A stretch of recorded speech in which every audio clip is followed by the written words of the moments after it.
Hey folks, Rob here with the long-awaited response video for my 64 subscriber Q&A. Before I get underway, I really want to thank everyone who posted some questions. There were some really good doozies to think about as I sort of prepared these responses. Decided to put this up now this week instead of a gameplay of a sort of mid-season break. So hopefully next week I'll have something cool to show. But right now, let's get underway. First questions come from Lactobacillus Prime, who kicked off and asked me what I'd consider my Desert Island C64 game. Now, when I think about a Desert Island game, it could go one of two ways. I could either go for something that's like a quick arcade style game that is something I'm going to come back to every so often. That could be good game like Uridium, Armalite, Turrican, Salamander. Those arcadey style games I really am a fan of. The other way it could go is to go for more complexity, so a simulation, an RPG, strategy game. And a lot of those I didn't really play a lot of back in the day. I mean, other than a few Micropro sims, and that was sort of F-15 really, maybe Ace. I didn't play as much of those, and I definitely didn't play any RPGs, even though I had a disc drive. That's just, I think, being a kid, not really had a chance to play many of those. So, and that could be games like Elite or Mercenary, or some other sims. I mean, I think the most common sim I got was Flight Simulator 2, and that was pretty late when I found that at the cash converters. So, sit down and think about it. What would I say in the end? I think I'd go with Mercenary. I would probably have put Elite, but I've been playing Elite a fair chunk to do the series I've been doing. Whereas Mercenary, I've always been impressed with that sort of mix of first-person exploration and flight. This entire city being squeezed in at a good frame rate on the C64, which is surprising because it was co-developed for that and the Atari computers. And it's all squished into a single load, which pretty darn impressive. I have to say, I'd have to also include its the second city expansion, which is another scenario on another part of the planet. But that's what I think I'd go with. So next one he asked me is, what would be my favorite joystick? Now this one was contentious. Unfortunately, I never got to use a lot of the really cool joysticks that are highly regarded when I was growing up. So I could never afford. Can't remember if they were ever here. Sticks like the Competition Pro, the Zip Stick, all of those ones weren't really here. So I had to make do with what I had, which really kind of means that by default, it would have to be Atari's classic 2600 stick. This guy. I mean, because I came from a 2600 before getting the C64, I've sort of had the most experience with these. It's certainly not the best stick out there. One of the things I love is that compared to a lot of other controllers, there's a very short travel distance on the stick. So when you're playing a lot of really frantic arcade games, it's really good to just be able to whip directions. I mean, that's actually cited in the instructions for Drop Zone that this is the recommended controller. The one thing is they tend to be fairly durable. I mean, I don't play a lot of your Decathlons, Hypersports, all those games where there's a lot of heavily joystick waggling action. They're not games I'm a big fan of. So because of that, these survive. I mean, actually this one and the other one I used to use were ones I grabbed at a shop in the 90s, second hand, and they've been still pretty darn solid. I have to admit, what I don't like is the fire button. If you play a game where you can just hold the fire button down or short bursts, it works fine, but any frantic shmup, it just gives you pain. That's probably what I don't like about it. And I think that's why he did hunt around for others a few months ago. I will say I do have a runner-up, and that is, let me grab it, cables everywhere, is Wiko's command control with the bat. What I like about it is, either button is comfortable enough to use while hammering, for a shmup. The downside is it's got much longer travel distance, so it means that those kind of shmups that are really good with the Atari stick aren't quite as good here. But it's surprisingly durable, surprisingly stable, and it sits pretty well. So that would be my runner-up. I would love to get my hands on some of the other more fancy ones. But yeah, they tend to be fairly expensive online. So, bit of a downside, but hey, the internet is always good. And who knows, people might... I know there's a few new ones being made. I mean, Amiga could have their big arcade style one. I would love to build something of my own, but I haven't got the electronics knowledge. And the last question he asked was whether I'd be on the side of the trusty 1541 disk drive or the good almighty, well, not so mighty C2N dataset. So I'm lucky. Like, I came in what's kind of the second generation of C64 owners. I got mine in '89. So, and especially in Australia, it wasn't like the UK where discs were prohibitively expensive. They were still expensive. I mean, we actually did get a disk drive. We have a clone drive called the FD148. That was my main disk drive, which is a bit unreliable, but it was a fair chunk cheaper than a 1541 model Mark II, which is probably what I'd go with. I mean, I did get a 1541C from a relatives collection, but truth be told, those things are gigantic. And that's why I actually haven't set it up. Just because the table where I have the C64 hooked up is just... that table just doesn't have enough room for it. It's one of the reasons why I dig having a SD solution like the 1541 Ultimate. But yeah, the 1541 Mark II is smaller, has an external power supply, therefore it's easier to replace if something goes wrong. It's a little more compact, a little quieter, a little more reliable. That would probably be what I'd go with. I mean, I have a lot of nostalgia with tapes, and I tend to be collecting tapes these days a little more just for that. It's easier and it's cheaper. Disc games tend to just be horrendously expensive. That's one of the reasons I collect tapes. And I mean, as much as I love the nostalgia of tape loaders, hearing the Ocean Loaders, all of that, it's a nostalgia thing, but as a more practical day-to-day thing, yeah, I prefer discs. And when I do record the gameplays, I'm usually using an emulated disc version off the Ultimate rather than actually loading the tape version, just to avoid that pain. So next, going on to a couple of questions by James Porch. He's been really, posting some really cool bits of feedback. So first question that he asks is, how many C64s do I actually own? You would think that I have a lot, but actually I only have two, and they're both the early C64C models. The difference between early and later is the early C64Cs came with the keycaps. I should have some footage going by at this point. The keycaps on them are styled after the original C64 key, so it's only got a letter on top and the graphic symbols are on the front. And they tended to also come with the earlier, the last revision board that was using the original bread bins. So it's got the old SID chip, which I mainly use my 64 for playing games, not as much demos. So a lot of older games tend to be optimized for that. It's a little different now where newer games are probably being optimized for the 8580 chip that the later model C64Cs had. But yeah, so I grew up on those. I have to admit, I would love to get a real bread bin at some stage just for that, because for a lot of people, I talk to online consider that the real C64. As I said, I grew up with C64Cs. A lot of people I knew growing up had C64Cs, so they consider C64C the real C64. And I'd also love to get a newer C64C just for that new SID chip, because there are demos and there are games that do work with it better. Bit of a grail would actually be a C128D. I had a friend who had one when I was younger. Lucky. And it's just really nice. If I had the room for a desktop setup, that would be it, because you've just got everything in one nice box. You've got a built-in 1571, and then you just get the right monitor that can handle both the VIC-2 output and the 80-column output, and it's sort of like that nice desktop setup, which I do kind of miss these days, being that I'm mostly on a laptop.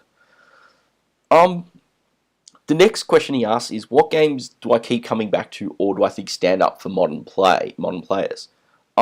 Now, I think the ones part of this is going to be intertwined with a top games list.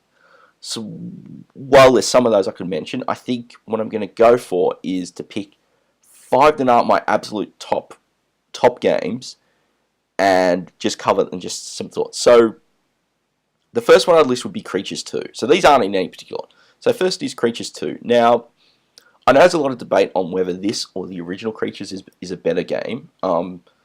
I tend to prefer Creatures 2 a lot more. The major reason is the Torture Zone structure that it has really feels unique compared to a lot of other like action platform puzzle games.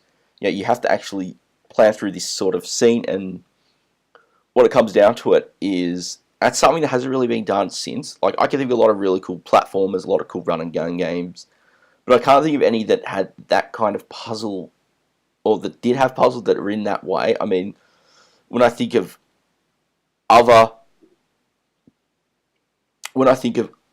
sort of platformy puzzle games, I think of modern games like Braid or Fairs or Limbo, and they don't have the same kind of puzzles, which is what I kind of liked with Creatures too. Next up would be Driller. Now, Driller is the first of the Freescape games, which of course is it is slow. The fairly powerful Solid 3D engine that Incentive put together in the late 80s. Now, Driller, I'd say probably any of the Freescape games would count here, but Driller's my favourite, partly for its atmosphere. It's this very bleak, solitary atmosphere, and this scenario where the basic idea is you have to explore this planet, and there are dangerous gas buildups because of bad mining practices, and you need to release the gas, tap the gas and release it in order to prevent a catastrophe from happening. And so you've got against the clock, you've got to battle the security systems, explore the sectors, find the optimal point to deploy a drill in order to actually release the buildup. And it's just very tense as you're exploring the planet, as you're dealing with like these defenses, solving sort of the puzzles to work out where to find the right spot. And it's incredibly atmospheric, incredibly tense game. So when I really am hoping to actually get a proper copy to do a gameplay of, I only got it on a cover tape towards the end of my main owning lives, so not having the full thing. The next game I'd say would be Mercenary. I sort of covered a bit about it below, but again, right, you've got this city on a planet, all in a single load, all in pretty good frame rate in 3D. You've got a mixture of being on foot and being in the air, and it's still fairly open world. I think when you look at the scale of a lot of open world games these days, they're trying to push gigantic worlds. Big example would be probably Grand Theft Auto 5 on the consoles. I like the idea of it being open world on a small scale, just because it allows you to offer a little more detail. I mean, Mercenary is something surprising me on that level alone. The next one is EA's Racing Destruction set. Now, it's not, I think for a lot of people, Racing Destruction set is probably more famous for its multi-load, which is terrible enough on disc. Back in the day, I actually borrowed it on cassette, and that was probably the worst thing I think I ever experienced. The game basically loads up, and you have to... So basically, you've probably seen the video clip I've got. But the racing itself isn't the most exciting. It's some fairly simple isometric 3D racing, good frame rate, good controls. But the thing that really impressed me is it's got a track editor, an incredibly large library of tracks, like 50 courses built in. You've got a car customization, you can tweak all the parameters. You've got this normal racing, or you've got destruction where you lay mines and oil to try and destroy the other driver. You've got all these options. And when you look about, like, particularly with racing games these days, you don't really have that anymore. You might have a set of courses, you might have cars that you can buy, but a lot of it's always driven by the microtransaction culture of, I'll buy this car pack or buy this track pack. It's, I kind of miss the days when you could just buy a game and there were tools allow you to mod it built in, and you had all this customization built in. I think it's something that we've lost to an extent. And even on the indie side, I think you got tools like Unity, and it doesn't make it that easy to easily support that stuff for your players. I mean, I have to give props to the folks working on Kerbal Space Program, which is insanely moddable, because that is built with Unity, and they can do some amazing things with it. And the last game in this little top 5 would be Nether Earth. Now, it's a game that not many people know. It's not incredibly polished, and it's not stable. I've cracked versions I've checked over the years. I actually got an original tape not too long ago, and it is very unstable. It's going to crash. But it's a sort of early real-time strategy game. And a lot of people, always say the real-time strategy game came out into existence in the 90s. With Nether-Earth, it's the basic idea is you have to sort of reclaim a particular area from an invading force. So you start off and you have to build robots programmed to take over factories or defend or attack enemies. And the idea is you have to sort of, basically war of attrition, fight your way through this map to the other side where the enemy's final base is. And I like the idea that you're not just saying creating units. You have to actually build them up. So you'll go through and you'll grab the drive. They'll be treads or bipedal or anti-grav, what weapons they'll have, and all these other things. And it allows you to tinker and design, these robots based on what resources you have and send them into battle. And I thought that was very unique in that regard. So I think it's something that hadn't been done. I mean, I do want to do gameplay of Nether-Earth, but because of how unstable it is, it might have to be in a different formula. And the final question that James asks is multiplayer games. What would say the best? Now, I don't really play a lot of multiplayer stuff these days. Back when I was younger, I had my older brothers around, and we had time to do a lot of that. Now, we're both busy with other things. It's not really that probably I'm going to get a chance to do that. I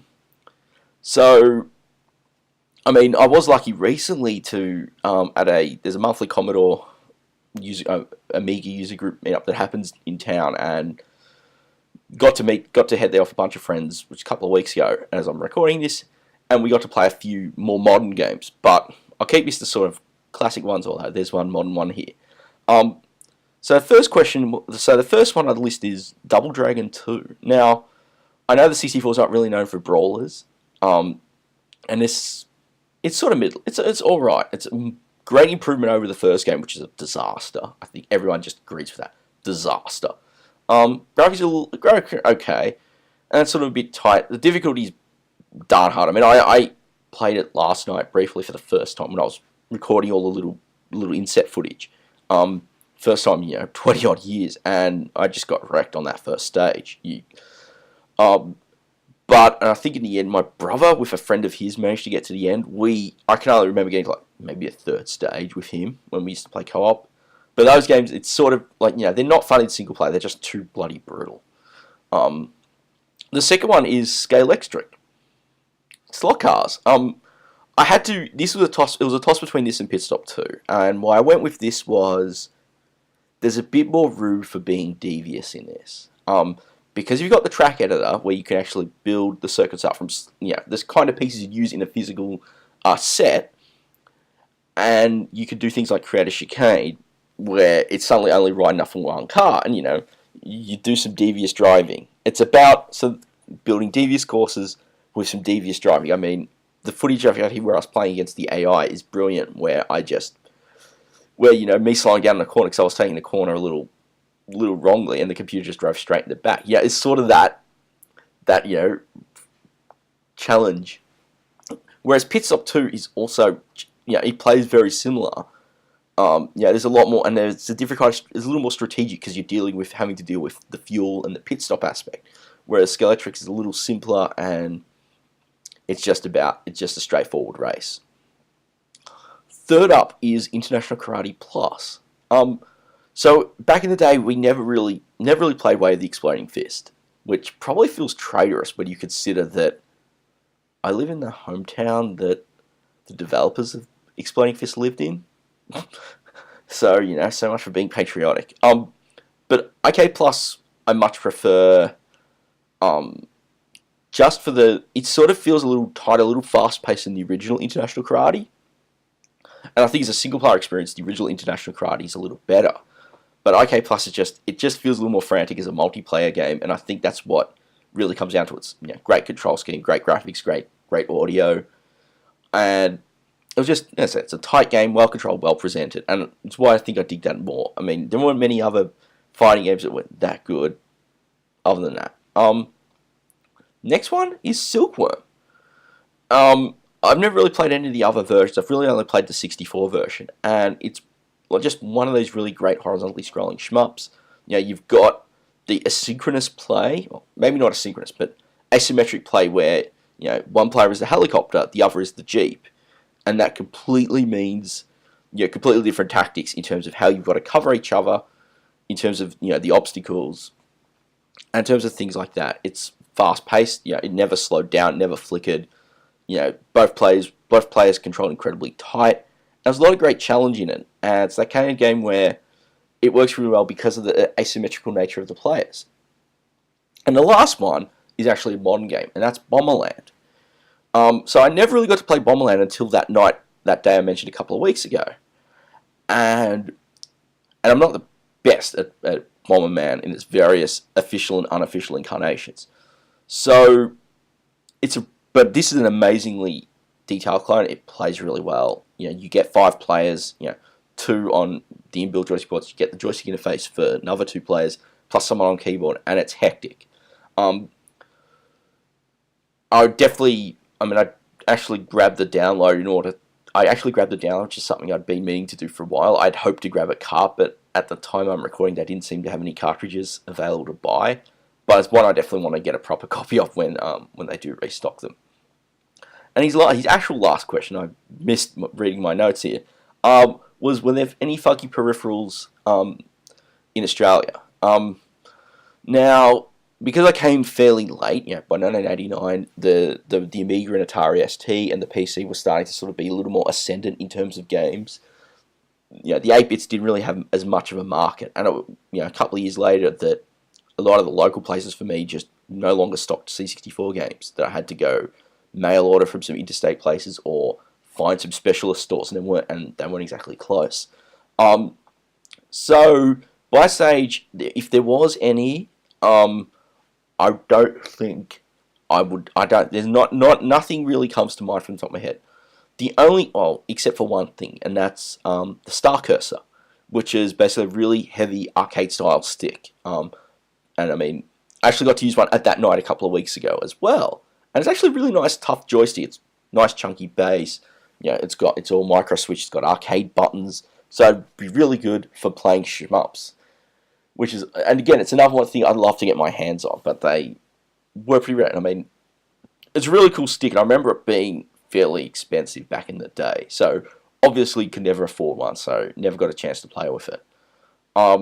I would love to actually hunt one of those down eventually, but I'm not sure if they'll ever come up at a good price. So next question comes from Interghost, who basically asks for a childhood story connected to a game. Now, so something I'm always going to remember. Now, when I did my gameplay video of I.O. a couple of months ago, it was the review I did for Reviewer Great Game Day, I sort of told a bit of a story there, so I won't rehash that. But this one, so what I will tell is actually about 2 games. Not 1, 2. Double Dragon 3 by, was it Storm? And Supercars by Gremlin. So it started off, we were on school holidays, and we went to visit some relatives.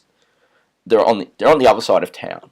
So near them is a fairly large department shopping centre, and I think we went there and went around, and at the time there was a little independent computer shop in there, which is, this is early 90s, we're talking 93, 94 at this point, and we looked around and they had a copy of Double Dragon 3 on disc, at, I presume it was standard retail price, but we hadn't seen that anywhere. I had the demo on an issue of Zap, one of the cover tapes, so it was a good demo, we enjoyed it, so we grabbed a good 2-player game. So we got home, started playing it, and after a few days in the holidays, my brother actually managed to get to the point where the 5th stage which being a disc game, you have to actually, that's where you turn the disc over. And it was either blank or it was, basically it didn't load the 5th stage. It was just garbage.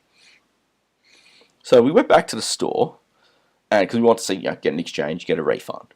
And they couldn't exchange because I didn't have any more copies. That's fair enough. And unfortunately, because of the sort of the piracy culture, they couldn't refund us either. So we ended up talking to, they said basically get in touch with the distributor. So we did that. We told them the situation. I think we sent the disc, and they've said, look, unfortunately, we don't have any copies either.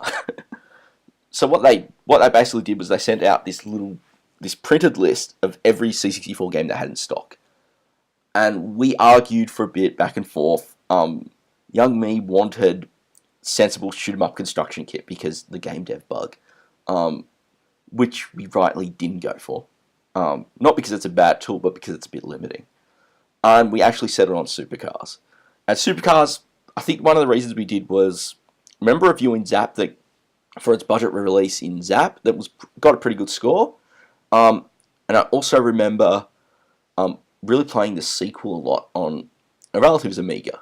So it's like, well, we'll get the first game and play that. And it was a good choice. A game we really enjoyed.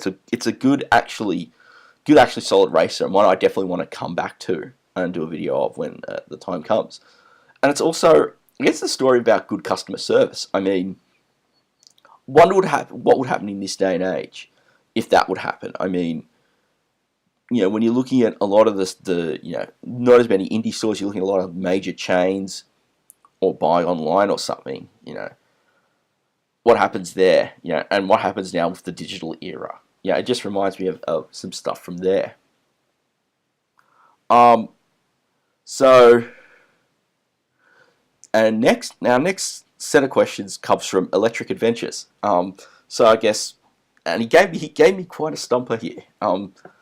With basically my top 5 C64 games, and this was just a tough question. Because I had to go back and just think about it very heavily. And, I mean, this is sort of like my top 5 as of now. Part of me wants to sit down at some stage to actually do a longer, like a more in-depth video. So I'll probably cover this one fairly quickly, and I'll get through it. So, number 5 is The Last Ninja 2.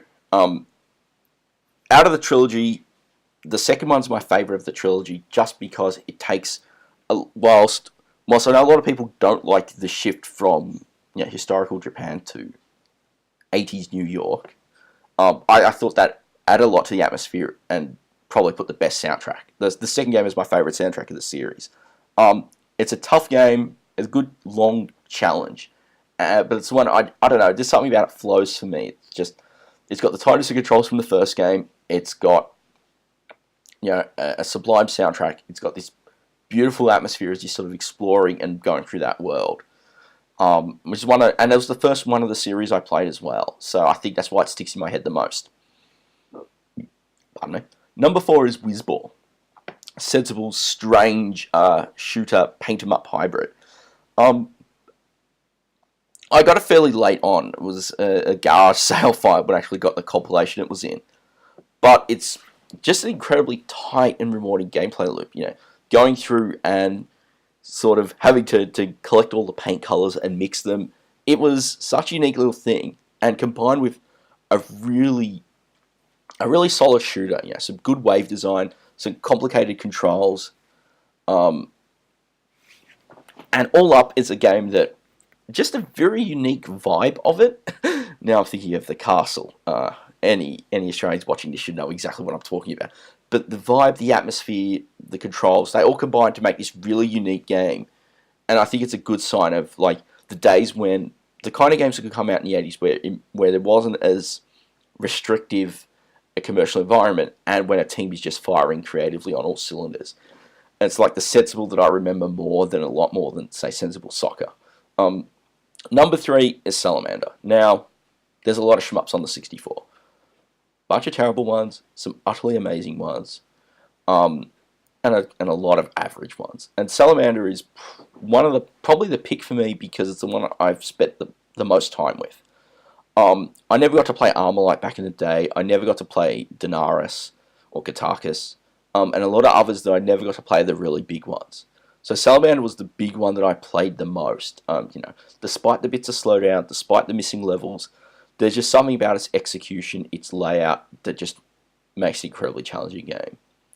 And it's, compared to a lot of them, it's not as, crazy difficult. So it's one that I enjoy a lot more as a result. And it's one I always go back to. I mean, even playing it when I did the little in-cap footage, as I got fresh in-cap footage, it was like I still had to have a complete game. Number 2 is Stunt Car Racer. Now, Stunt Car Racer is one of those ones from it. Like I am blown away by a technical standpoint. It's one of these games that is incredibly smooth on the 64, which is something you don't expect. Just the nature of that kind of racing. Most 3D races are either the sprite-based, third-person perspective, or they're first-person with more sprites and kind of chuggy. But Stunt Car Racing manages to keep it 3D and I don't think it would work any other way because of the tracks. And that's actually something that's fairly unique. I mean, other than perhaps Jet Car Stunts on mobile, there hasn't really been many races that actually have these kind of crazy course layouts, or maybe, at least especially in the modern days, it's tense because you're sitting there nursing your car. You've got your little damage meter on top as it grows when you drive poorly, like I was doing in the inset video. But you're driving, you're being tense. You're keeping your speed up to be able to pull away from the computer opponent. You're hopping these crazy courses, and it's just it's incredibly challenging, rewarding racer just because of those course designs, and it's something that really hasn't been done since. I mean, like I said, there's Jet Car Stunts on mobile, but it's not the same because that's sort of more of a puzzly game. It's fun. I was gutted about 10 years ago. Crammed was actually being involved with, was working with a team to actually do a modern remake. And it actually got cancelled, and I was gutted by that news. So, number 1. What do I think is my top game? Paradroid. There's something about it that stuck with me ever since I got it in a copy of Zap. Actually got my hands on it, and I remember looking at the graphics and being unimpressed. But it's like, no. Actually, the graphics are incredibly slick design like that, because being able to just at a glance see, oh, this droid is a higher class, and its capabilities because of its serial numbers, and knowing its energy level by the rotation is incredibly handy. It helps the tactical nature of that game. Planning which decks to clear, which droids should you destroy that droid, should you take over it, should you leave it so you can come back when you need to have an emergency droid to repair. And I mean, it's just a very tight game to play. One of the things I've tried to play the sequel, which is on the Amiga and ST, and it's just not the same, because it's odd. You're looking at, on the 16-bit game, Paradroid 90, everything's scrolling vertical. Like, the ships are designed to be as wide as the screen and scroll vertical, and that's primarily to counter for the Atari ST. And I think that you lose a lot of that. Like, you lose that unknown factor. And also, while the graphics are nice, they're nice graphics, I find that it's harder to actually work out what droid is what. And in Paradroid, you need that, be able to go, that droid I need to take. As it's just this atmosphere. And it's very tense, and again, it's a very tense, action-packed game. It's the kind of mix I love, where it's this fast-paced action, but also strategic, tactical. You have to engage both sides of your mind to enjoy it. So as for, and Electric Adventure's second question is, what would be my favourite or most prized item in my collection? Now, this was a little tough to think of as well. It's hard to go. It's sort of like, do I go for a sub-collection? Do I go for anything else? And I think, in terms of things like rarity, in terms of things like condition, I think it's Morpheus. I was lucky. Where is it? It's Morpheus, because I was lucky to actually find a copy in incredibly excellent condition, and it's a game that is very underrated by people. And what I mean by that is, being that one of the goals with its design was to be a shooter that had a little more depth. It was to be more than a 5-minute game. And actually, I like that idea. And the big thing about it is a lot of people don't get that. And there's a bit of the game design that actually makes it a little difficult for that. It's basically designed that the systems that you need to install and the weapons you need to buy don't click immediately, because to keep you looking at the manual, so you actually bought it rather than pirated it. And it's why I've never actually given the game a fair shot. Like, I never quite understood it until actually getting all the manual and getting all the bits and being able to understand it. And actually, I have to admit, this is one of the really important ones I want to do a video of, because I think other people haven't gotten it and haven't really given it a fair shake. So I want to actually do a good one. A lot of people are looking forward to me doing a good one, so that should be very interesting. Now that's everything. That's pretty much all the questions I got. There was a question I got about game dev on the 64, and I couldn't really answer that one because I hadn't really done much. I want to. When I have some time and I'm working on some less stressful stuff, I would love to actually try get a 64 dev environment set up and start working on some stuff. I did some stuff when I was younger. I actually dug it up on GameBase 64. This thing it was called the Crap Games Competition. I did a game for that, and it was terrible because it had to be terrible. But I remember actually teaching myself a whole bunch of 6502 to code it.